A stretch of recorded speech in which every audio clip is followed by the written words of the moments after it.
আমি পারুলতা বলছি। আজকে তোমাদের আরও একটি মা এবং ছেলের গল্প বলবো। গল্পটি শেষ পর্যন্ত শুনলে তোমাদের ওটা গরম হয়ে যাবে। আমার বয়স তখন 12 কিংবা 13 হবে। ফরিদপুর থেকে জালাল না হলেও 40 কিলোমিটার তো হবেই। জালালগড়ে বাবা কাজ করতেন কাপড়ের মিলে, ছোট মাসি ফরিদপুরে থাকতেন। এমনি ঝাড়খণ্ডে এখনকার মতো ভালো যাতায়াত ছিল না। সকাল আর দুপুর মিলিয়ে মোট 3টিই বাস ছিল সারাদিনে। খুব বদমাইশ ছিলাম বলেই দাদা বোর্ডিং এ ভর্তি করে দেন। দাদা তখন বেস্ট এর লেফটেন্যান্ট। বোর্ডিং এর ছুটিতে পালা করে আমাদের ছোট মাসির বাড়িতে ছুটি কাটাতে যেতে হতো। মা সরকারি চাকরি করতেন, তাই সময় সুযোগ হতো না দেখেই সুনুদির সাথেই আমাদের পাঠিয়ে দিতেন। পাহাড়ে ঘেরা জায়গাটা আমাদের খুব ভালো লাগতো। সুনন্দা মেসোর ছোট বোন, আমাদের থেকে বিশেষ বড় ছিল না, বছর 5 হবে। দেখতে যেমন মিষ্টি, গান তেমন গাইতে পারত। খেলে আনন্দে কেটে যেত আমাদের কৈশোর। মাসির নাম খুব আধুনিক ছিল, মার থেকে ছোট। মাসি 13 বছরের ছোট ছিলেন। রোমা নাম হলেও সবাই মাসিকে রমা করেই ডাকত। অনেক আদর করতেন আমাদের। আর চূড়ান্ত রান্না ছিল হাতের, তাই ফরিদপুরে আসলে ওনার হাতের লিচুর পুডিং, মোরব্বা, কই মাছের কালিয়া, আনারসের চাটনি খেয়ে মন ভরে যেত। যা বানাতেন মুখে স্বাদ লেগে থাকতো। মেসো ব্যবসায়ী ছিলেন। এরপর আমরা ব্যারাকপুরে চলে আসি। বাবার বদলি হয়। ছোটবেলার সোনালি দিনগুলো চোখে ভাসে। আমরা সুনন্দাকে কোনোদিন মাসি বলিনি, সুনুদি করেই ডাকতাম। বিহার থেকে ফিরে এসে সুনুদির সাথে বা বড় মাসির সাথে যোগাযোগ হারিয়ে গেছিল। চিঠি ছাড়া কোনো যোগাযোগ থাকতো না প্রায়। আর আমাদের বাড়িতে ফোন অনেক পরেই এসেছিল। বাবার বদলির 4 বছর পরে মাও বদলি হয়ে চলে আসেন। আমাদের ব্যস্তময় জীবন চলতে থাকে। আস্তে আস্তে স্মৃতি ম্লান হতে থাকে। স্কুল শেষ করে, কলেজ শেষ করে, ইউনিভার্সিটি ছাড়িয়ে বেশ বড় হয়ে যায় গাছের মতো। মা বাবার বয়স হয়েছে, দুজনেই রিটায়ার করে দাদার আশ্রয় নিয়েছেন। দাদার 2 ছেলে মেয়ে। দাদা তার পরিবার, মা বাবাকে নিয়ে খুব খুশি। আমি ছোট বলে আমার উপর দায়িত্ব কম ছিল। বয়স 27, বিয়ে করলেই করা যায়, কিন্তু বিয়ের দিকে তেমন টান ছিল না। দাদা আম্বালা চলে যাওয়ার পর থেকেই আমি একটু বেশি বেপরোয়া হয়ে উঠলাম। ভালো ব্যাংকে উঁচু পোস্টে চাকরি করার সুবাদে পয়সার অভাব হতো না। বছরে 1-2 বার করে মা বাবা এসে থাকলেও দাদার বাচ্চাদের প্রতি তাদের টান থাকার কারণে আম্বালা ফিরে যেতেন। মা চাইতেন আমরা সবাই একসাথে থাকি, কিন্তু তা সম্ভব হতো না মোবাইল বা ফোনের দৌলতে। এখন কোনো দূরত্ব দূর ছিল না। মনীষাকে আমার ভালো লাগতো, কিন্তু বউ হিসাবে ওকে ভাবিনি। মাঝে মাঝেই আমার ফ্ল্যাটে চলে আসতো রবিবার। মনীষা সেরকমই মেয়ে ছিল, ইংরেজি স্কুলে পড়ার দৌলতে সব কিছুই রপ্ত করে নিয়েছিল। অল্প বয়সে মনীষা আমাকে বিয়ে করবে বা আমাকে ভালোবাসে এমন সম্পর্ক আমার আর ওর ছিল না। সোজা কোথায় একে অপরের পরিপূরক ছিলাম। আর অফিসে আমার সাবঅর্ডিনেট দিনগুলো খাপছাড়া কাটলেও বুঝতে পেরেছিলাম জীবনে ভোগের মানে কি। কিছুদিন পর জানতে পারলাম দাদা দিল্লিতেই থাকবে, আর সেখানে বাড়ি কিনছে। দাদার 2 ছেলে মেয়েকে সামলে বাড়ি কিনতে অনেক টাকার দরকার পড়ল। মা বাবা তাদের জমানো টাকা ঢেলে দিলেন। দাদার বাড়ির পিছনে পেল্লাই একখানা বাড়ি কিনে দাদা দিল্লিবাসী হয়ে গেলেন। আগে মতো শাসন না করলেও সপ্তাহে 1 বার ফোনে লেকচার শুনতে হতো। তারাও আমার বিয়ের জন্য উঠে পড়ে লাগলেন। আমার ব্যারাকপুরের ফ্ল্যাটে আমার সাজানো গোছানো সাম্রাজ্যে ঘন কুয়াশা ঢেকে গেল যখন খবর আসলো ব্যক্তিগত শত্রুতার জেরে মেসোর বন্ধুরা তাকে ঠকিয়ে পথে বসিয়ে দিয়েছেন। সব থেকে আশ্চর্যের বিষয়, মেসো এই সব কথা বাড়িতে জানানোর ইচ্ছা পর্যন্ত করেননি। সুনন্দাদির বিয়ে হয়েছে বিহারেই, কিন্তু তার শ্বশুর বাড়ির লোকেরা বিশেষ ভালো ছিলেন না, তাই তারা মেসমশাইকে সাহায্য করতে অস্বীকার করে। মেসোর অমন সুন্দর বাড়িখানা বিক্রি করেও ধার শোধ করা যায়নি। এমন অবস্থায় মেসো নিজেকে শেষ করে দেওয়ার পথ বেছে নেন। চারিদিকে ঋণের বোঝা আর পাওনাদারদের যন্ত্রণা নিয়ে ছোট মাসির জীবন এখন নরক প্রায়। তাদের একটি কন্যা সন্তান দীপ্তামিতা ক্লাস 10-এ পড়ে মাত্র। তাকে মেসো দুন স্কুলে ভর্তি করিয়েছিলেন অনেক পয়সা খরচা করে। এখন রোমা মাসি মাথায় হাত দিয়ে বসে পড়েছেন। বেশ খারাপ লাগলো একটা মানুষকে কাছে দেখা, এত ভালো লোক, কিন্তু ভাগ্যের কি পরিহাস। মা বাবার আদেশ আসলো দিল্লি থেকে। এরকম পরিস্থিতিতে আমার কাছে শুধু আদেশ আসে, তুই তো অনেক ইনকাম করিস, তুই মাসিকে নিজের কাছে রাখ। অত বড় ফ্ল্যাট কি করবি একা থেকে? তার চেয়ে মাসি রান্না বান্না করে দেবে, আর দীপা স্কুলের ছুটিতে আসবে থাকবে। মাসির আমরা ছাড়া কে আছে বল? মাসিকে একটা ভালো কাজ দেখে দে। মাসি তো ব্যাপাস।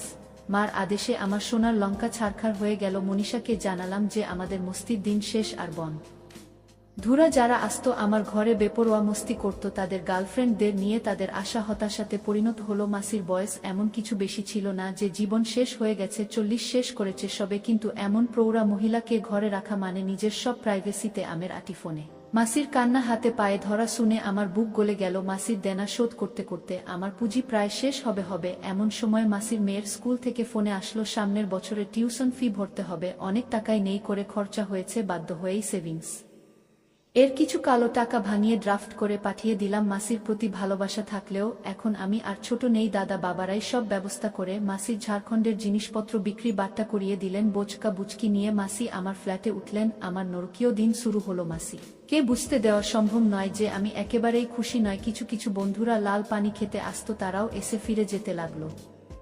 ছোটবেলায় মাসিকে যা দেখেছিলাম, এখন মাসির অনেক পরিবর্তন হয়েছিল। সুন্দর মুখখানা, মায়া জড়ানো। আমার মাসি এমনিতেই 5 ফুট 5 ইঞ্চি লম্বা। আগের চুল বয়কাট রাখতেন, কিন্তু এখন লম্বা চুলের বিনুনি ফর্সা সুন্দরী মুখে অসাধারণ একটা লালিত্য। মাসি কখনো আমাকে রনি বা রঞ্জন বা সুরঞ্জন সব নামেই ডাকতেন। সকালে রান্না করে আমার রান্না খাইয়ে টিফিন ও দিয়ে দিতেন। সত্যি বলতে মাসির রান্না খেয়ে এত তৃপ্তি পেতাম যে বাকি সব কিছু ভুলেই যেতাম। মাসির পাশে এইভাবে দাঁড়ানোতে মাসি আমার সামনে অনেক কৃতজ্ঞতা প্রকাশ করতেন, যা আমি চাইতাম না। ভালো লাগতো না একরকম মাসির সংসার যেন আমি চালাছিলাম। 2 সপ্তাহ কেটে গেছে, মাসি এসেছে। মাসি মাঝে মাঝে আমার ফোনে মার সাথে বাবার সাথে কথা বলে নিয়ে লাল পানি খাওয়া, মেয়ে মানুষ নিয়ে ফুর্তি করা একদম লাটে উঠে গেল। মনীষা নিজের খিদে মেটাতে রাহুলকে বেছে নিল। রাহুল আমার এক কলিগ কুকুরের মতো মনীষার পিছন পিছন ঘুরে বেড়াত সুযোগ পেল। তাই আমার দুর্বলতাকে কাজে লাগিয়ে লাল পানি খাইয়ে মনীষাকে নিয়ে ফুর্তি শুরু করলো। কাজ অফিস করতে করতে কেটে গেল 1 মাস। মনে ভাবলাম 9টার পর মাসি তো নিজের ঘরে নিজের মতো থাকে, টিভি দেখে বা বই পড়ে। যদি বন্ধুর বাহানায় নিয়ে আসি কাউকে, ক্ষতি কি? আর মাসির ঘর দক্ষিণের বারান্দায়, আমি উত্তরে 2টো ঘর ছেড়ে থাকি। 2টো রান্নাঘর, 2টো বাচ্চাঘর, মাসির ঘর, মাসির বাথরুমের লাগোয়া। এইভাবে আর কতদিন চলবে? লাল পানি খেলেও যদি গন্ধ পায় হয় মাসি আমার অসুবিধা বুঝতে পারত নয়। মাসি বুঝলেও নিরুপায় ছিল। কাজের জন্য আমাকে পিডাপিডি করতে লাগলো। অনেক ভেবে দেখলাম মাসি কাজে গেলে আমার অন্তত একটু সুবিধে নিশ্চয়ই হবে, কিন্তু এমন এক বিধবাকে কোনো অফিসে পাঠাব, সবাই কেউ নেই ভেবে ঠক্কর মারবে। মহাচিন্তা শেষমেশ আমার ব্যাংকের জেমকে বলে মাসিকে আমার ব্যাংক, এই মাসিকে স্টাফ হিসাবে ঢুকিয়ে দিলাম। শর্ত একটাই, অফিসে কাউকে বলা চলবে না যে আমি তার ভাগ্নে, কারণ আমি ব্যাংক ম্যানেজার। যদি সবাই জানতে পারে রোমা আমার মাসি, তাহলে আমার অনেক অসুবিধা। তাছাড়া মাসি একটা নর্মাল স্টাফ, আমি বস। যাই হোক, মাসি কাজে যোগ দেওয়াতে সত্যি স্বস্তির নিঃশ্বাস পড়ল। আমি অনেকটা ব্যক্তিগত জীবন ফিরে পেলাম। আস্তে আস্তে আরও 2 মাস কেটে গেল। সিগারেট ঘরেই খেতাম, আর ইদানিং লাল পানি খাওয়াটাও ঘরেই শুরু করলাম। যেহেতু আমার টাকায় মাসির বাচ্চার পড়াশোনা চলত, সেই জন্য মাসির হাব ভাব পাল্টে যেতে লাগলো। এত বিনা ভালো লাগতো না, এই যেন প্রভু ভৃত্যের মতো ব্যাপার স্যাপার। কেউ কাউকে কিছু না বললেও মাসির আর আমার সংযোগ এতটাই কমে গেল যে শুধু আমার প্রয়োজনের আর চাহিদার কথাটুকু হতো। এর জন্য আমার ব্যস্ততা কতটা দায়ী তা আমি জানতাম না। ছুটির দিন ঘরে থাকতেই ইচ্ছা করতো না। গাড়ি ছিল একদিন, তাই মাসিকে গাড়ির সদ উপযোগ করার খাতিরে বললাম, এখানে গাড়ি চালানো শিখে নাও, আমার বাজারের জন্য অপেক্ষা করতে হবে না। কি? মাসি মাথা নিচু করে বলল, কাল খোঁজ নেব। আমি বিরক্ত হয়ে বললাম, আরে খোঁজ নিতে হবে কেন? বিশুদা রয়েছে তো, সব শিখিয়ে পড়িয়ে দেবে। মাসি চুপ করে নিজের ঘরে চলে গেল। বিশুদাই আমার ড্রাইভার। সেদিন শনিবার রাতে ঘরেই বিরক্ত হয়ে পার্টি ডাকলাম। আমার বিশেষ বন্ধু শৈবাল, বরুণ, তার ঋতিকা আর চারু। ঋতিকা যার জিনিস যার কাছে খেতে পাবে তার সাথেই শুবে। ওকে পছন্দ না হলেও বরুণ আমার ভালো বন্ধু, মানা করতে পারলাম না। চারু 1 মাস আমাদের ব্রাঞ্চ এ এসেছে, দারুণ সুন্দরী, কিন্তু ঘ্যাম আছে, সহজে শুতে চায় না কারোর সাথে। আমার বসার ঘরে সবাই বসে হাসি ঠাট্টা করছে। চারু আমার ডাকতে এসেছে, না হলে ও সহজে কোনো পার্টিতে যায় না। ছোট মাসি আগে ভাগেই বুঝে গেছে লাল পানির বোতল এসেছে, কারণ লাল পানির 2টো বোতল নিয়ে আমি ফ্রিজে রেখে এসেছি। মাসি বাড়িতে শাড়ি পরেই থাকেন, আর শাড়ি পরলে মাসিকে আরো সুন্দর দেখায়। মাসিকে দেখে বরুণ চারু চমকে উঠল। ওদের ভুল ভাঙিয়ে দিয়ে সংক্ষেপে সব বলতে হলো মাসিকে। চারু আনন্দ করার জন্য বলল, আন্টি আজ সব ছাড়, আজ পার্টি। মাসি মৃদু হেসে ঘর থেকে বেরিয়ে গেলেন। আমায় আর চোখে ডেকে বললেন, তোমার জন্য একটু পাকোড়া বানিয়ে দিই?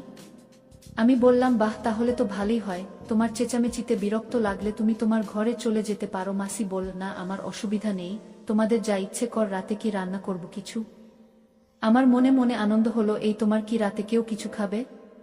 আমার মাসি কিন্তু চরম রান্না করতে পারে। ঋতিকা আর বরুণ বাড়ি চলে যাবে। বরুণ অনেক জোর খাটানোর পর ও খেতে সম্মতি জানালো না। চারু বলল, ননভেজ যা খুশি চলবে। মাসি, আমার আর চারুর জন্য রান্না করো, চিকেন আচারি আর পরোটা আর রায়তা। হ্যান, পাকোড়া তাড়াতাড়ি দিয়ে যাও।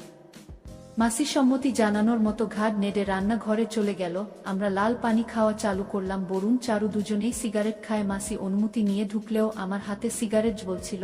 আমার শাহ হয়নি বললেও ভুল হবে। বরুণ আর ঋতিকা যাবার জন্য বায়না শুরু করে দিল পাকোড়ার। প্রশংসা কে কি করেছিল সত্যি বলতে আমার মনে নেই। শেষমেশ বরুণ আর ঋতিকা কাজ করার জন্য বেরিয়ে গেল। বুঝতে আমার অসুবিধা হলো না। এবার আমি আর চারু দারুণ জম্পেশ জিনিস। আমি গল্প গাছা শুরু করলাম। চারু খোলা মেলা, কিন্তু লোক বুঝে চলে।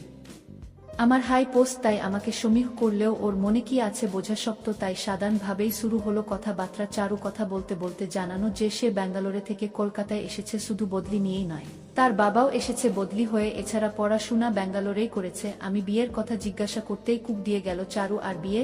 এখনো এনজয় কিছু করলাম না জীবনে।